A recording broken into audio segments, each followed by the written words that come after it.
Block എലമെൻസിൻ്റെ അടുത്ത ഒരു പ്രോപ്പർട്ടിയാണ് നമ്മളിനി പഠിക്കുന്നത്, atomic and ionic sizes.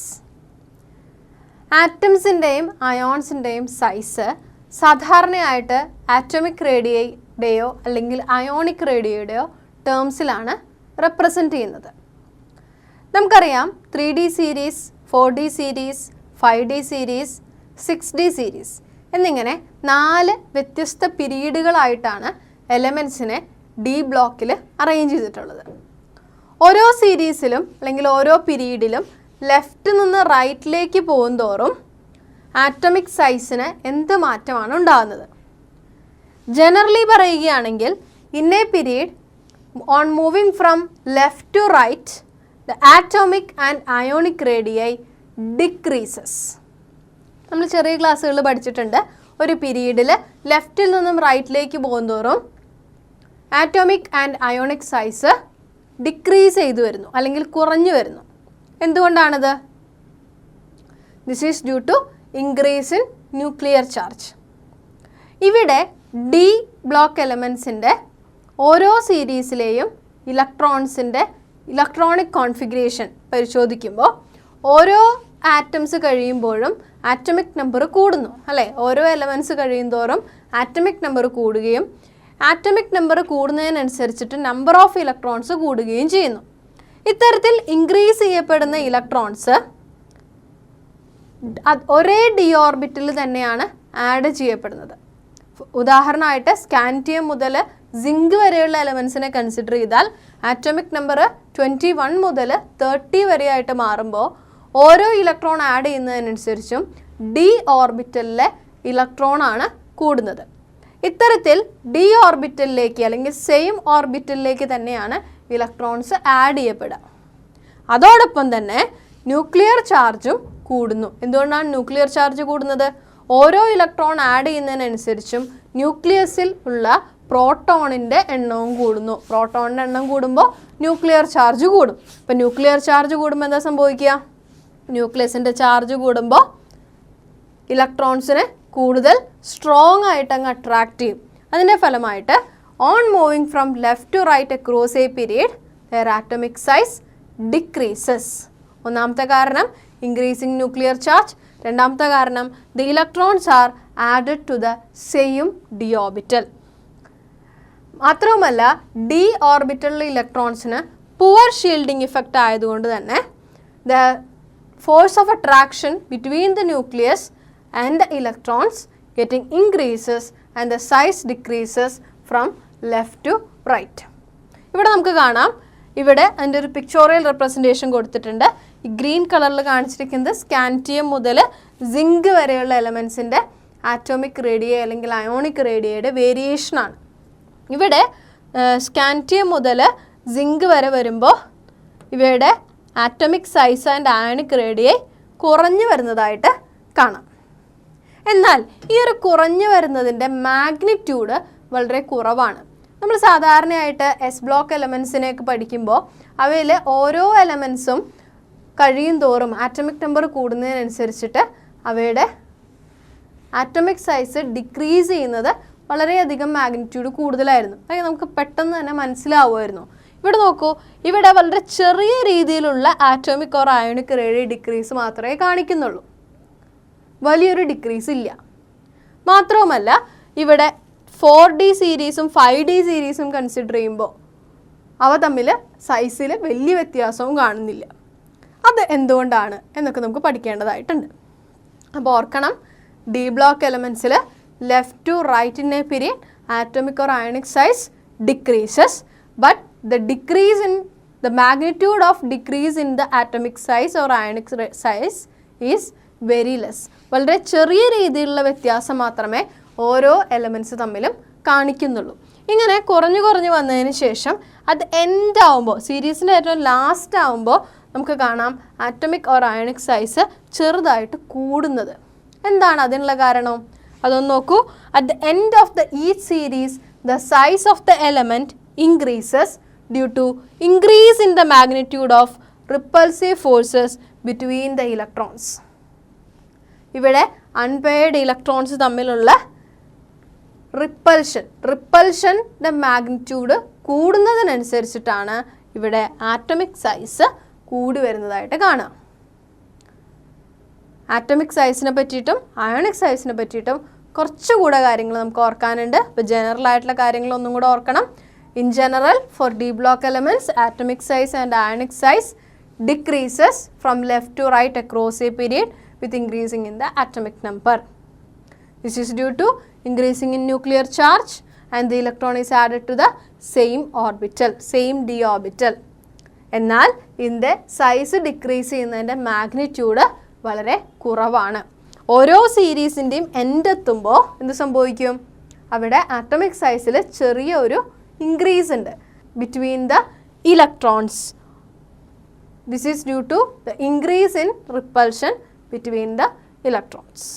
D block എലമെൻസിൻ്റെ ആറ്റമിക് ആൻഡ് അയോണിക് സൈസിനെ പറ്റി ചിന്തിക്കുമ്പോൾ ഇവിടെ 4D സീരീസിൻ്റെയും 5D സീരീസിൻ്റെയും ആറ്റമിക് ആൻഡ് അയോണിക് റേഡിയസ് ഏകദേശം സെയിം ആയിട്ട് തന്നെ ഇരിക്കുന്നു. ഇവിടെ നോക്കിയാൽ നമുക്ക് സിർക്കോണിയത്തിൻ്റെയും ഹാഫനിയത്തിൻ്റെയും ആറ്റമിക് റേഡിയസ് ഓൾമോസ്റ്റ് സിമിലർ ആണ് എന്ന് കാണാം. എന്താണ് ഇതിന് പിന്നിലുള്ള കാരണം?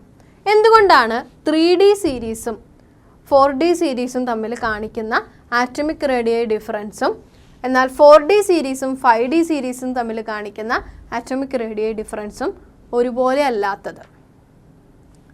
നമുക്കറിയാവുന്ന പോലെ തന്നെ 4D സീരീസിൽ ഇലക്ട്രോൺസ് ഫില്ല് ചെയ്യുന്നത് 4D ഓർബിറ്റലിലേക്കാണ്. എന്നാൽ 5D സീരീസിൽ ഇലക്ട്രോൺസ് എൻ്റർ ചെയ്യുന്നത് 5D ഓർബിറ്റലിലേക്കാണ്. എന്നിട്ടും ഇവരുടെ ആറ്റമിക് സൈസ് ഏകദേശം സിമിലർ ആയിട്ടിരിക്കുന്നു. എന്തായിരിക്കാം അതിന് കാരണം? ഇവിടെ നോക്കൂ, the radius of third series അതായത് 5D series are similar or same as those of the corresponding elements in second series അല്ലെങ്കിൽ 4D series. This is due to a particular reason that is lanthanoid contraction.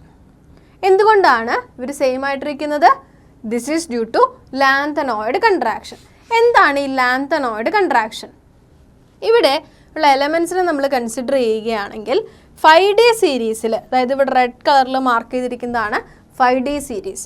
5D സീരീസിൽ hafnium മുതൽ, അതായത് നമുക്കറിയാം lanthanoids എന്ന് പറയുന്നത് ലന്താനം മുതൽ ലുട്ടീഷ്യൻ വരെയുള്ള എലമെൻസിനെയാണ് lanthanoids എന്ന് വിളിക്കുന്നത് അല്ലേ? ഇതിൽ ഈ ലാന്തനോയിഡ്സിൽ ഹാഫ്നിയം മുതൽ നമ്മൾ കൺസിഡർ ചെയ്യുമ്പോൾ ഓരോ എലമെൻസിൻ്റെയും ആറ്റോമിക് സൈസ് കുറഞ്ഞു വരുന്നത് നമ്മൾ വിചാരിക്കുന്നതിനേക്കാൾ കൂടുതലായിട്ടാണ്. അപ്പം അതുകൊണ്ട് തന്നെ ഇവർ തമ്മിൽ വലിയൊരു ഡിഫറൻസ് കാണിക്കുന്നില്ല. ഇതിനെയാണ് ലാന്തനോയിഡ് കൺട്രാക്ഷൻ എന്ന് വിളിക്കുന്നത്. There is a decrease in the atomic size for lanthanoids from lanthanum to lutetium. ഇതിനെയാണ് ലാന്തനോയിഡ് കൺട്രാക്ഷൻ എന്ന് വിളിക്കുക. അപ്പം എന്താണ് ഈ ലാന്തനോയിഡ് കൺട്രാക്ഷന് കാരണം? പ്രധാനമായിട്ടും 2 കാരണങ്ങളാണ് ലാന്തനോയിഡ് കൺട്രാക്ഷൻ പറയുന്നത്. അതിൽ ആദ്യത്തെ കാരണം എന്ന് പറയുന്നത് 5D സീരീസിൽ ഇലക്ട്രോൺസ് ഫില്ല് ചെയ്യുമ്പോൾ നമുക്കറിയാവുന്ന പോലെ തന്നെ ഓഫ് ബോ പ്രിൻസിപ്പിൾ അനുസരിച്ച് ഇലക്ട്രോൺസ് ഫില്ല് ചെയ്യുമ്പോൾ ഇലക്ട്രോൺസ് ആദ്യമായിട്ട് ആഡ് ചെയ്യുന്നത് 4f ഓർബിറ്റലിലേക്കാണ്. 5D ഓർബിറ്റിൽ ഫില്ല് ചെയ്യുന്നതിനേക്കാളും മുമ്പ് തന്നെ ഫില്ല് ചെയ്യപ്പെടുന്നത് 4f ഓർബിറ്റിലാണ് അല്ലേ? അതാണ് ലാന്തനോയിഡ് കൺട്രാക്ഷന് ആദ്യത്തെ കാരണം.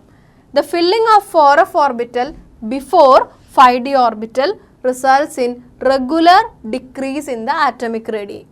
മറ്റൊരു കാരണം എന്ന് പറയുന്നത് D ആൻഡ് F ഓർബിറ്റലിൻ്റെ പുവർ ഷീൽഡിംഗ് ഇഫക്റ്റ് ആണ്. എന്താണ് ഈ ഷീൽഡിംഗ് ഇഫക്റ്റ് അല്ലെങ്കിൽ സ്ക്രീനിങ് ഇഫക്റ്റ്? നമ്മൾ +1 ക്ലാസ്സുകളിൽ പഠിച്ചിട്ടുണ്ട്. അതായത് ഇലക്ട്രോണിക് കോൺഫിഗറേഷൻ എഴുതി കഴിഞ്ഞാൽ നമുക്ക് മനസ്സിലാവും, ന്യൂക്ലിയസിൽ നിന്ന് ഒരുപാട് അകലെയായിട്ടാണ് ഔട്ടർ മോസ്റ്റ് ഷെല്ലിരിക്കുന്നത് അല്ലേ? അപ്പോൾ ന്യൂക്ലിയസും ഔട്ടർ മോസ്റ്റ് ഷെല്ലിനും ഇടയിലായിട്ട് ഇന്നർ ന്യൂക്ലിയർ അല്ലെങ്കിൽ ഇന്നർ ഇലക്ട്രോൺസ് ഉണ്ട്. അപ്പോൾ ഈ ന്യൂക്ലിയസിൽ നിന്നും ഉള്ള ചാർജ് ഏറ്റവും കൂടുതലായിട്ട് അനുഭവിക്കുന്നത് ആരായിരിക്കും? ഈ ഇന്നർ ഇലക്ട്രോൺസ് ആയിരിക്കും.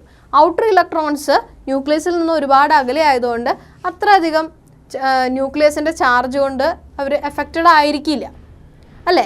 ഇതിനെയാണ് സ്ക്രീനിങ് ഇഫക്റ്റ് അല്ലെങ്കിൽ ഷീൽഡിംഗ് ഇഫക്റ്റ് എന്ന് വിളിക്കുന്നത്.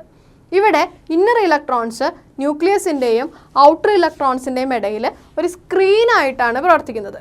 ഇതിനെയാണ് ഷീൽഡിംഗ് ഇഫക്റ്റ് അല്ലെങ്കിൽ സ്ക്രീനിങ് ഇഫക്റ്റ് എന്ന് വിളിക്കുക. എന്നാൽ ഇവിടെ ട്രാൻസിഷൻ എലമെൻസിനെ കൺസിഡർ ചെയ്യുമ്പോൾ ഇന്നർ ഇലക്ട്രോൺസ് ആയിട്ടിരിക്കുന്നത് ആരാണെന്ന് നോക്കൂ.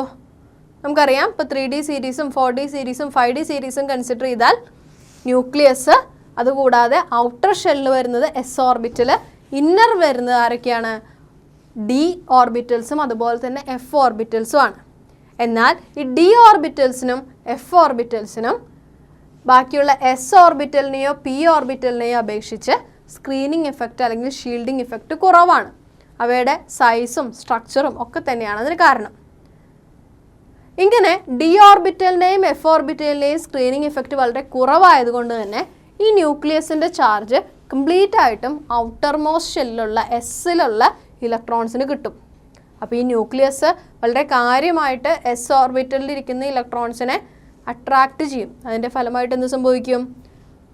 ഇവയുടെ സൈസ് കുറഞ്ഞു വരുന്നു. ഇതിനെയാണ് ലാന്തനോയിഡ് കൺട്രാക്ഷൻ എന്ന് വിളിക്കുന്നത്. Lanthanoid contraction is generally due to 2 reasons. എന്തൊക്കെയാണ്? 5D സീരീസ് ഫില്ല് ചെയ്യുന്നതിനേക്കാൾ മുമ്പ് തന്നെ 4f ഓർബിറ്റിൽ ഫില്ല് ചെയ്യുന്നു എന്നുള്ളതാണ് ആദ്യത്തെ റീസൺ. രണ്ടാമത്തെ റീസൺ ആയിട്ട് പറയുന്നത് poor shielding effect of D and F orbitals. ഇങ്ങനെ ഇത്തരത്തിൽ സൈസിൽ വളരെയധികം ഡിക്രീസ് വരുന്നതുകൊണ്ട് തന്നെ 4D സീരീസും 5D സീരീസും തമ്മിൽ വലിയ സൈസ് വ്യത്യാസം ഇല്ല. അതിനൊരു പെർട്ടിക്കുലർ എക്സാമ്പിൾ പറയുകയാണെങ്കിൽ സിർക്കോണിയവും ഹാഫ്നിയവും. സിർക്കോണിയം എന്നത് ഒരു 4D സീരീസിലെ എലമെൻ്റ് ആണ്. അതുപോലെ തന്നെ ഹാഫ്നിയം എന്നത് 5D സീരീസിലെ എലമെൻ്റ് ആണ്. ഇതിൻ്റെ രണ്ടിൻ്റെയും ആറ്റോമിക് സൈസ് നമ്മൾ കൺസിഡർ ചെയ്താൽ zirconium is having 160 picometre, but hafnium is having 159 picometre. ഏകദേശം സെയിം തന്നെയാണ്.